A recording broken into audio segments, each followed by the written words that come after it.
कांग्रेस की सरकार ने भगवान राम के ऊपर भी काल्पनिक होने का सवाल एफिडेविट लगा करके सुप्रीम कोर्ट के अंदर दिया था। और उस समय भी राहुल गांधी विदेश में जाकर कहते थे भारत को खतरा हिंदू आतंकवाद से है।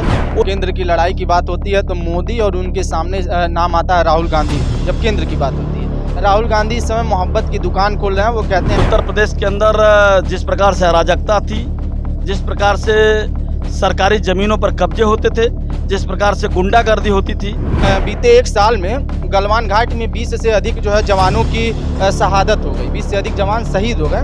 तो आप लोग की सुरक्षा पे पहली बार ये हो रहा है कि सच्चाई जो जम्मू कश्मीर के अंदर हुई थी या सच्चाई अन्य जगहों पर हुई थी या देश के सांस्कृतिक विरासत को दिखाने का काम पर्दे पर, फिल्मी पर्दे पर भी थोड़ा थोड़ा पहली बार शुरू हुआ है। 1972 में इंदिरा गांधी ने गरीबी हटाओ का नारा दिया था, लेकिन जमीन पर नहीं उतारा था। मोदी सरकार के 9 वर्ष पूरे होने के बाद तमाम जो भारतीय जनता पार्टी के नेता हैं, कार्यकर्ता हैं, वो लगातार 9 वर्ष पूर्ण होने के उपलक्ष्य में तमाम जिलों में कार्यक्रम आयोजित कर रहे हैं। इसी सिलसिले में आज फरिंदा महाराजगंज में एमएलसी एवं भारतीय जनता पार्टी के प्रदेश उपाध्यक्ष धर्मेंद्र सिंह जी का कार्यक्रम था। सबसे पहले बहुत स्वागत है आपका। बहुत धन्यवाद। ये बताइए कि आप लोग लगातार 9 वर्ष पूरा होने के उपलक्ष्य में कार्यक्रम कर रहे हैं। आज जो फरिंदा में कार्यक्रम हुआ है उसका क्या उद्देश्य था? देश भर में नरेंद्र मोदी जी के नेतृत्व में केंद्र सरकार के ऐतिहासिक 9 वर्ष पूरे हुए हैं। भारतीय जनता पार्टी पूरे देश भर में विभिन्न प्रकार के अभियान कार्यक्रमों को लेकर के जनता के बीच में जा रही है। आज फरिंदा विधानसभा में सभी मोर्चों के सम्मेलन और एक पत्रकार वार्ता का मेरा कार्यक्रम था, उसी के निमित्त मैं यहाँ आया हूँ।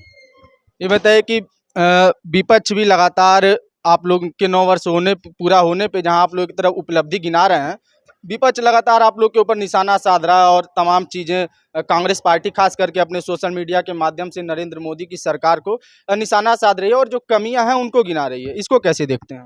देखिए, मैं दावे के साथ कह सकता हूँ कि 9 वर्षों में प्रधानमंत्री मोदी जी के नेतृत्व में आज़ादी के 1947 से लेकर अब तक जितने भी विकास के काम हुए होंगे, 9 वर्षों में मोदी जी के नेतृत्व में उससे अधिक विकास के काम हुए हैं।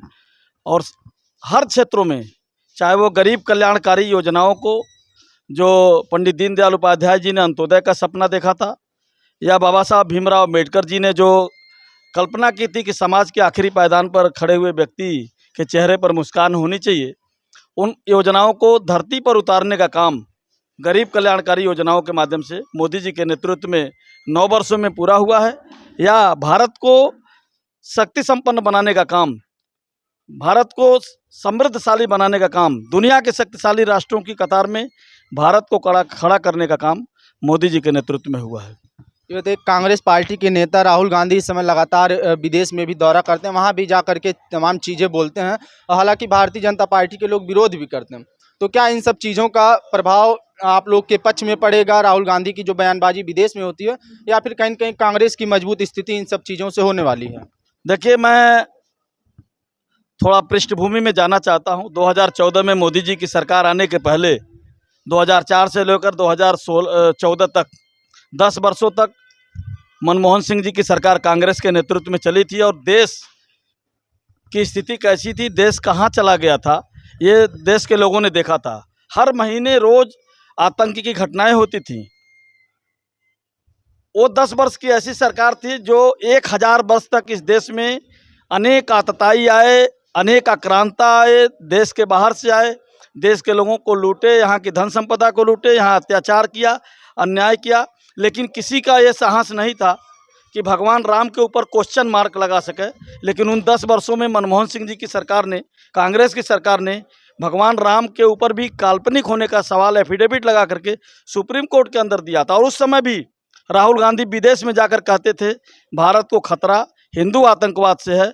उस आतंकवादियों को एक वर्ग विशेष से जोड़ने का काम, यानी उस समय चाहे राम सेतु को तोड़ने का मामला हो, या शंकराचार्य की दीपावली के दिन गिरफ्तारी का मामला हो, या फर्जी ढंग से साध्वी प्रज्ञा कर्नल पुरोहित को गिरफ्तार करके ये देश को दूसरे तरफ मोड़ने का काम, ये सब कांग्रेस की सरकार ने किया था।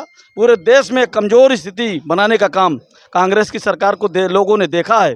और इसलिए देश की जनता ने आशीर्वाद दे करके मोदी जी के नेतृत्व में एक मजबूत सरकार बनाने का काम एक गरीब कल्याणकारी योजनाओं को धरती पर उतारने का काम मोदी जी के नेतृत्व में हो रहा है और एक शानदार ढंग से एक ऐतिहासिक सरकार चल रही है। आपने सुरक्षा की बात खास तौर पे थोड़ा सा चलते चलते बात कर लेते हैं। सुरक्षा की बात आप कर रहे हैं, अभी लगभग 1 से 1.5 घंटे पहले ही कांग्रेस पार्टी के ट्विटर हैंडल पर एक पोस्ट हुआ है। उसमें साफ तौर पर ये लिखा गया है कि जहां सुरक्षा की बात भाजपा कर रही है, वहीं सुरक्षा से इतर बीते 1 साल में गलवान घाट में 20 से अधिक जो है जवानों की शहादत हो गई, 20 से अधिक जवान शहीद हो गए। तो आप लोग की सुरक्षा पे लगातार कांग्रेस सवाल उठा रही है। देखिए, सुरक्षा की दृष्टि से जिस प्रकार से सीमाओं को मजबूत करने का काम मोदी जी के नेतृत्व में हुआ, वो कभी नहीं हुआ था। ये कांग्रेस पार्टी पता नहीं किस मुंह से बात कर रही है। कांग्रेस अपने उस पृष्ठभूमि को नहीं देख रही है। 26 नवंबर 2008 को कांग्रेस की सरकार रहते हुए देश की आर्थिक राजधानी मुंबई पर 11 आतंकवादियों ने हमला बोला था। देश की आर्थिक राजधानी को 3 दिन तक बंधक बना लिया था। 166 लोग जिंदा मारे गए थे, 300 से अधिक लोग घायल हुए थे और एक जिंदा आतंकवादी अजमल कसाब गिरफ्तार हुआ था। उसने स्वीकार किया था कि पाकिस्तान सरकार का इसमें सहयोग है, लेकिन उस सरकार ने कुछ नहीं किया था। लेकिन एक मजबूत सरकार होती है। जब उड़ी और पुलवामा की घटना हुई थी तो किस प्रकार से पाकिस्तान के अंदर घुस करके एयर स्ट्राइक और सर्जिकल स्ट्राइक करके मोदी सरकार ने उसका बदला लिया था। एक कमज़ोर सरकार और एक मजबूत सरकार में अंतर होता है। चलिए आखिरी 1-2 सवाल की तरफ बढ़ते हैं। 2024 का चुनाव नज़दीक है, आप लोग लगातार तैयारी कर रहे हैं। अगर उत्तर प्रदेश की बात कर लें तो उत्तर प्रदेश से ही दिल्ली की सत्ता की तरफ जाया जाता है। उत्तर प्रदेश में आप लोग की लड़ाई सीधे तौर पर किससे देख रहे हैं? मायावती हैं, अखिलेश यादव हैं या कांग्रेस पार्टी को लड़ाई में आप लोग अपने खिलाफ देख रहे हैं? देखिए, उत्तर प्रदेश के अंदर 2017 के पहले अगर ये मैं कहूँ कि उत्तर प्रदेश के अंदर जिस प्रकार से अराजकता थी, जिस प्रकार से सरकारी ज़मीनों पर कब्जे होते थे, जिस प्रकार से गुंडागर्दी होती थी, 2017 में योगी आदित्यनाथ जी की सरकार आने के बाद उत्तर प्रदेश में आज कानून का राज है। उत्तर प्रदेश के अंदर विकास की योजनाओं को धरती पर उतारने का काम मोदी जी के नेतृत्व में हो रहा है और जिस प्रकार से उत्तर प्रदेश के अंदर एक नए भारत का नया उत्तर प्रदेश बनाने का काम मुख्यमंत्री योगी जी के नेतृत्व में हो रहा है। मैं कह सकता हूं, प्रधानमंत्री मोदी जी के उनके संयोजन में, उनके नेतृत्व में, योगी जी के नेतृत्व में उत्तर प्रदेश में सभी 80 की 80 सीटों पर यहाँ की जनता जनार्दन भारतीय जनता पार्टी को आशीर्वाद देने वाली है। ये बता दीजिए कि आप महाराजगंज में इस समय हैं, महाराजगंज में अत्यधिक आप समय बिता रहे हैं, तो महाराजगंज की क्या स्थिति होने वाली है और क्या गोरखपुर से अधिक इस बार आपकी जिम्मेदारी महाराजगंज पर है, क्योंकि आपकी लगातार जिम्मेदारी गोरखपुर पर ही रहती है? नहीं, उत्तर प्रदेश में पार्टी ने एक व्यवस्था की कि 1 महीने तक जो 9 वर्ष तक मोदी जी की उपलब्धियां हैं, इसको जनता के बीच में ले जाना है और ये कार्यक्रम जो चल रहे हैं उसमें हमारे राज्यसभा के जो सदस्य हैं किसी न किसी एक हारे हुए लोकसभा में जा रहे हैं और हमारे जो विधान परिषद के सदस्य हैं वो किसी न किसी एक हारे हुए विधान सभा में जा रहे हैं। इसलिए इन कार्यक्रमों की दृष्टि से मुख्य रूप से जो हारे हुए सीट हैं उस पर ज़्यादा इन फोकस। कार्यक्रमों की दृष्टि से एक विधान परिषद सदस्य होने के नाते मैं यहाँ फरेदा विधानसभा में आया हूँ। बाकी जगहों पर हमारे विधायक, हमारे सांसद सब इन कार्यक्रमों को लेकर आगे बढ़ रहे हैं। एक आखिरी सवाल का जवाब दीजिए। केंद्र की लड़ाई की बात होती है तो मोदी और उनके सामने नाम आता है राहुल गांधी। जब केंद्र की बात होती है, राहुल गांधी इस समय मोहब्बत की दुकान खोल रहे हैं। वो कहते हैं कि हम नफरत की दुकान बंद करके मोहब्बत की दुकान को चलाएंगे, वो दुकान खोल रहे हैं। इसको कैसे देखते हैं? और लोग उनको पसंद भी कर रहे हैं, कुछ लोग सोशल मीडिया पर इन चीज़ों को पोस्ट भी करते हैं कि मोहब्बत की दुकान खुल रही है देश में। देखिए, सब केवल एक जुमलेबाजी है। जिस प्रकार से 9 वर्षों में मोदी जी के नेतृत्व में जो गरीब कल्याणकारी योजनाओं को 1972 में इंदिरा गांधी ने गरीबी हटाओ का नारा दिया था, लेकिन ज़मीन पर नहीं उतारा था। 1963 में राम मनोहर लोहिया जी ने स्वच्छ भारत मिशन के तहत शौचालय की मांग की थी। उन सब काम को पूरा अगर किसी ने किया है तो मोदी जी ने किया है।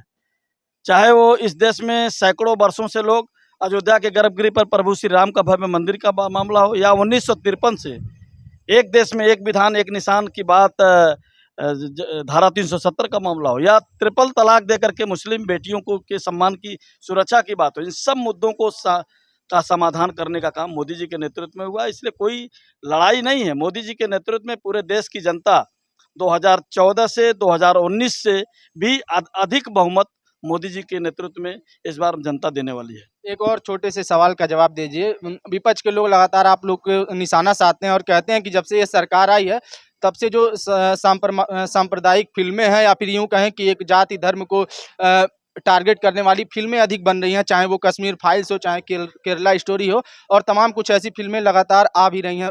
72 हूरे नाम की एक फिल्म आ रही है। तो क्या इन सब चीज़ों में सरकार का भी कोई हाथ है, क्योंकि विपक्ष कहता है ऐसा? देखिए, ऐसा नहीं है, एक सोच होती है।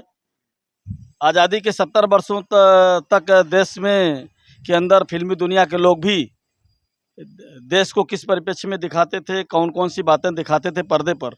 पहली बार ये हो रहा है कि सच्चाई जो जम्मू कश्मीर के अंदर हुई थी, या सच्चाई अन्य जगहों पर हुई थी, या देश के सांस्कृतिक विरासत को दिखाने का काम पर्दे पर, फिल्मी पर्दे पर भी थोड़ा थोड़ा पहली बार ये शुरू हुआ है। चलिए, हमसे बात करने के लिए धन्यवाद। तो ये थे हमारे साथ भारतीय जनता पार्टी के प्रदेश उपाध्यक्ष धर्मेंद्र सिंह जी, और साफ तौर पर उन्होंने ये कहा कि जिन सीटों पर हमारे प्रत्याशी हारे हुए हैं उन पर हम अधिक मेहनत करेंगे, और 2024 का जो लोकसभा चुनाव है उसमें भी फिर एक बार भारतीय जनता पार्टी दमदारी से चुनाव जीतेगी। और इन्होंने यह भी कहा कि टक्कर में, चाहे वो उत्तर प्रदेश हो या फिर पूरा देश, कोई भी पार्टी अभी फिलहाल टक्कर में भाजपा के नहीं है। ऐसी तमाम अन्य खबरों के लिए हमारे साथ बने रहें और देखते रहें हिंदी नेटवर्क। धन्यवाद।